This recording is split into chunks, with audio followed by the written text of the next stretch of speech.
I remember when I first started out with African cichlids, I did my research just like you're doing, and I thought I knew it all. I'm the Cichlid Charmer, and I know everything! But it turned out, I didn't know shit. And I had to learn a lot of it along the way. And now that I'm more experienced, there are some things that I know now that I wish I'd known way back then that would have made my life so much easier, including something that I learned just a few months ago. And the first two things I'm going to talk about will tie into the last thing I'm going to talk about, which could be the most important one. I remember before I had a single African cichlid watching Caveman Kev's videos and seeing his 75-gallon peacock cap tank with the most colorful fish I'd ever seen. I was blown away. And that's why most of us get into this hobby, right? It's for the colors that African cichlids give us. Well, if you're expecting every fish that you have to be as colorful as the ones you see in the photos online, you're probably going to be in for a disappointment, like I was.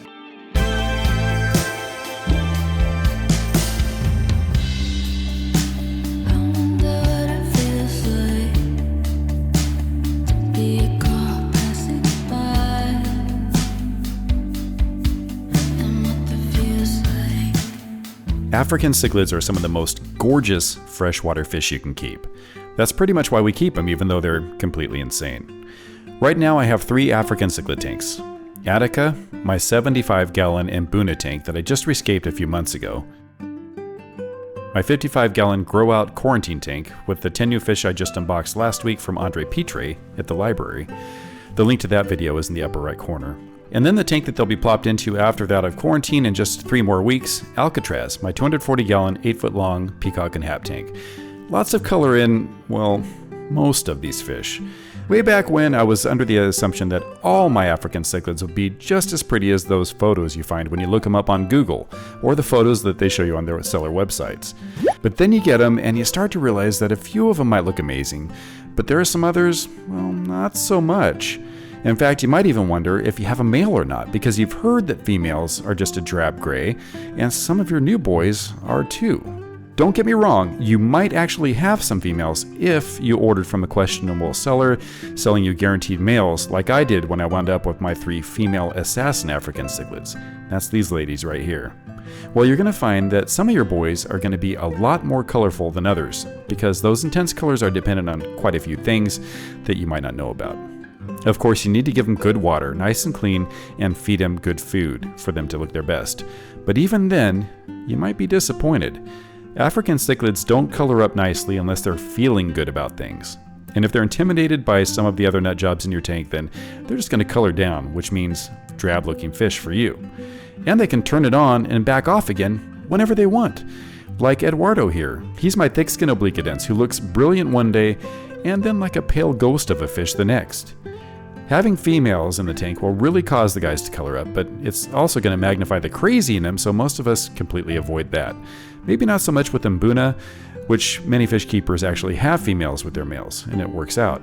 Lots of times you'll have what's called a boss, or a key holder to the prison yard, who is more brilliantly colored up than anyone else. And then you'll have some others that look pretty good too, and then some who aren't colorful at all. The ones just trying to blend in and get ignored. Some of these guys, as a species, just take longer to color up than others. The Malawi hawk, for instance, or the hawkliceps, is one of them. They need to sometimes reach about 6 inches or more before you start really seeing some of those intense colors. Hey, guess what else? A lot of those photos you're looking at have been oversaturated, so the colors look a lot more intense than they really are. I wish I'd known all this before I started keeping African cichlids, because I thought they would all be just as colorful as those photos I was looking at. They're still amazing fish, but it would have been good to know, so I didn't think I was doing something wrong, and so my expectations wouldn't have been so high. But there's something even more important I'd like to share with you that I wish I'd known way back when that ties into this. You'll see what I'm talking about, so make sure you stick around. Jeffrey didn't subscribe. Now he's covered in warts. My first African cichlid tank was a 75-gallon peacock cap tank. Same size as my Mbuna tank Attica. And I really loved that tank. But if I would have known then what I know now, I would have done things a lot differently than I did.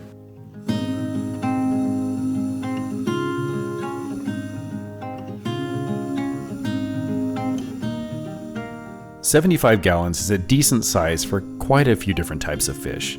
Lots of community fish are good in one. dwarf cichlids, you can even have several without too much aggression usually. Mbuna can even do well in one. Mbuna are from Lake Malawi like peacocks and haps, but they're different, both in appearance and temperament, tending to lean more on the kick your ass vibe than the others do. But I'll tell you what, as my boys in that 75 started to grow, that tank started looking smaller and smaller. I started feeling cramped myself just watching them. If I'd known, I would have waited until I could start up a 125 gallon or larger tank, and back then I had a basement, so I could have had any size tank that would have fit down my tight staircase. Size really matters with these fish. Peacocks and haps love to swim back and forth all day, unlike a lot of other species who like to take it easy or like to hang out in caves like Mbuna do. In fact, if I couldn't have set up a 125 back then, knowing what I know now, I would have just turned that 75 into an Mbuna tank. I have an entire video about making sure you have the right size tank for your fish, upper right corner. But see, that's the thing. I didn't know all this stuff way back then. It's one of those things you just have to live and learn. And that's why I'm making this video, so you can learn from all my mistakes. Not too long ago, I rescaped my 75-gallon Mbuna tank Attica. I added all these Sirius stones from Landon in there to create this huge cave-like structure that I think looks great. You might disagree, but I think it looks great, and my inmates in there, the Mbuna, really seem to like those caves. But some of you mentioned in the comments that there might be some problems associated with this structure in this tank. I already knew that there might be some problems, but I'm starting to actually experience them, and it's starting to make me doubt whether I should have done it at all.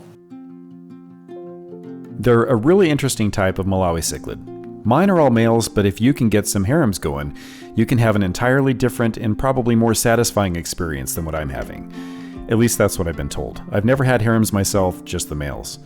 And when I first scaped it, I just added some river rocks I found down by the river to make some caves for them. They love to zoom in and out of the holes and caves you make, and they eventually claim some of those caves for their own, and things can get pretty nasty if someone else decides to hang out in someone else's cave, you know what I mean? Real nasty. My smaller rocks didn't allow for a lot of height to build this thing up, so it was pretty low to the bottom of the tank. So I decided to get some Sirius rocks from Landon. They sent a bunch of them, and I started making a big cavernous mountain for my fiendish Mbuna friends. These rocks are grippy. They're not slippery like my river rocks were, and I have no fear of them falling off each other and breaking the glass. They're stuck in place pretty well, but some of my viewers, maybe it was you, mentioned in the comments that it's going to be really fun trying to get an inmate out of the tank if he dies stuck in a cave somewhere. And I'd already thought about that one, but oh well, right? It looks cool and is going to make my inmates happy, I'll just have to deal with it. But here's a problem I hadn't considered.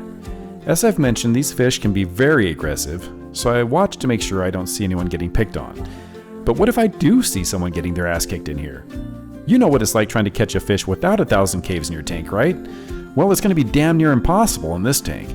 Not only that, but since these fish like to hang out in the caves, much of the aggression can happen behind the scenes, so to speak. I've lost 2 fish in here in the past few months, and I didn't even know what got them. It could have been they took a shiv from a fellow inmate, but it happened in one of the caverns, so who's to know?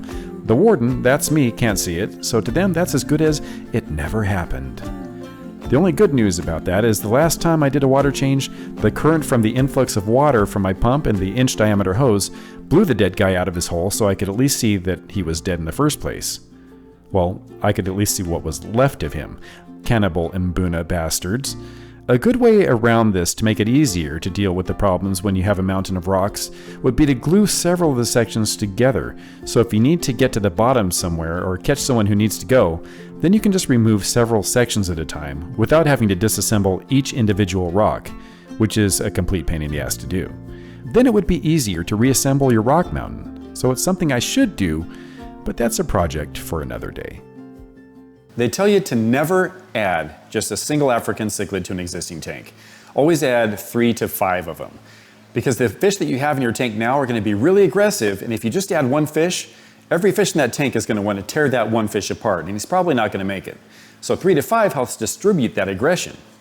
But I learned something by accident a few years ago about adding new fish to a tank that would have made life so much easier if I would have known way back when I started. I would have done this one a long time ago, had I only known about it. I can be a bit of an impatient fish keeper, so sometimes I'm growing out some fish to put them into one of the bigger prison tanks, and I get to the point where I'm just like, good enough. They aren't bite-sized anymore, so let's just add them and see what happens.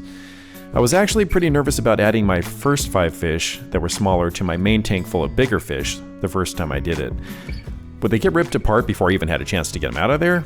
Would everything be fine and then I'd go to bed, only to wake up with my tank looking like the Saving Private Ryan beach raid scene? Dead bodies everywhere. Well, I'll tell you, what I found was really surprising to me. When I added those smaller fish, the others were mildly curious about the new wimpy inmates. Some of the big boys would follow them around a little bit, but they were mostly just ignored. And I was like, what? Why isn't everybody trying to rip these guys apart? They could do it so easily. Wait a second. That's it. I found the answer to my question myself. The big guys didn't kill any of the new tiny guys because they could kill them so easily. They weren't a threat. They knew that, so they didn't need to do anything. No reason to destroy these new little pests. And nothing happened overnight either. No missing eyes, no torn fins, no missing scales. Nothing. It wasn't a fluke either. I've done this for many years now, and I've never had any problems with the smaller guys. That's not to say there never will be any problems with this, but that's my experience so far. But there is a drawback to this practice.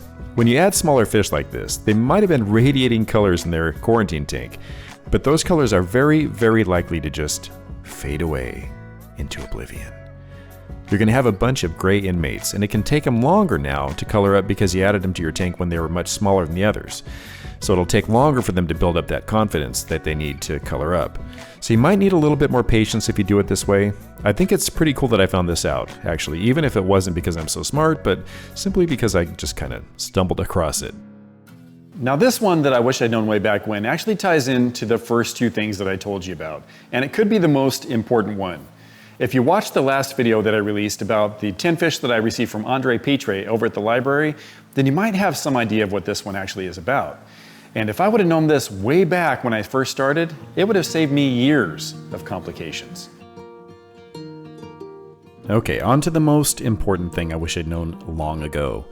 Something new fish keepers do that's a big mistake is ordering fish from whoever has them. Petco, PetSmart, any online seller or breeder will do. They're hard to find, so if you see them, you should just snatch them up, right? I did. But over time, as I started to learn more and get more experience, I started to understand that all fish are not created equal. Lots of these stores and online breeders either get their fish from the cheapest place they can, or they have poor breeding habits. This can result in fish with washed out colors, and that was my main concern at first, but there's a lot more to it than that. Poor genetics can make them get health problems and shorten their lives. I told you I have some new fish in my 55-gallon quarantine tank right now that were shipped from a breeder in Florida named Andre Petre. He has really opened up my eyes to what a good breeder looks like. Remember I was talking about the importance of tank size? Well, Andre asked me what size tank I had when one of the fish I was getting from him was similar to another two that I currently had. If I'd had a smaller tank, he would have swapped that fish out for another one. But as it stood, he felt it would be fine in my larger tank. That's the kind of help many fish keepers like you and I need from someone who has exponentially more experience than we do with these crazy fish. And guess what else a good breeder like Andre does? He breeds good qualities into his fish. If one breeder is too aggressive, then you don't breed that one. You don't breed based on only appearance but behavior as well, resulting in not only gorgeous fish, but more amiable ones as well. I was trepidatious to order some peacocks from him because of my past experience with peacocks, but he explained that his selective breeding is what sets him apart. Plus, he doesn't breed the ones that have the high inclination to be ultra aggressive. If I would have known this back when I started, I would have been a lot more selective about who I bought my fish from. It would have saved me time, money, and heartache for my lost inmates. If I were you, I'd research my fish and my seller heavily before I ever bought a single one. If you want a great breeder of African cichlids, then check out Andre Petre. He doesn't have a website, so go to the group on Facebook called The Library and ask him to send you a list of what he has available. I can't believe the quality of the fish he sent me, and it'll blow you away too. If you know what's good for you, hit that subscribe button. Until next time, that's a wrap.